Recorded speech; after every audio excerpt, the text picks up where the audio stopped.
বিহারের সমস্তিপুরের তাজপুরের এক মধ্যবিত্ত পরিবারে জন্ম ভৈবর সূর্যবংশের। বাবা সঞ্জীব একজন কৃষক। পরিবারের খরচ চালানোর জন্য আছে একটি দোকান।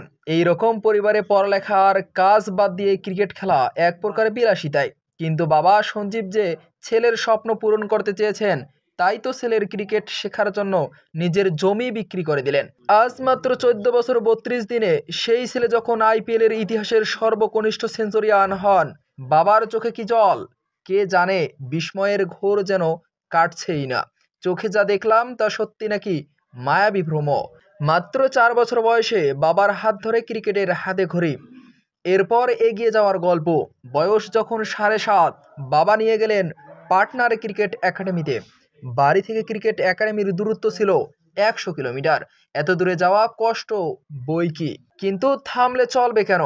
বৈভব ভোর 4টার সময় বের হতেন, একাডেমিতে পৌঁছতে বেজে যায় 7:30। মা তৈরি করে দিতেন খাবার, আর এরপর কোচ মনীষ ওঝা একটু একটু করে তৈরি করেছেন ছোট্ট বৈভবকে।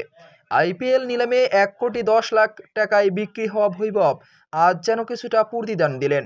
38 বলে 7 চার আর 11টা ছয়ে করলেন 101 রান, ভেঙে দিলেন মনীষ পান্ডের রেকর্ড। মনীষ পান্ডে 2009 সালে 19 বছর 253 দিনে আইপিএল সেঞ্চুরি করে সর্বকনিষ্ঠ সেঞ্চুরিয়ান হিসাবে রেকর্ড গড়েছিলেন।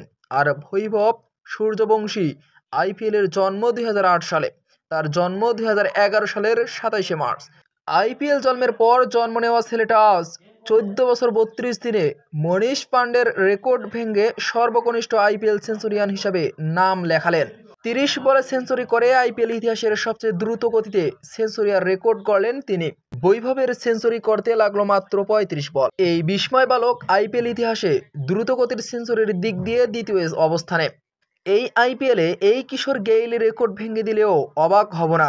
আইপিএল এর প্রথম ম্যাচে 50 না পেয়ে কেঁদেছিলেন যে বাচ্চাটা, সেই বাচ্চাটাকে ক্রিকেট উপহার দেওয়ার মতো অনেক বিস্ময় নিয়ে এসেছে।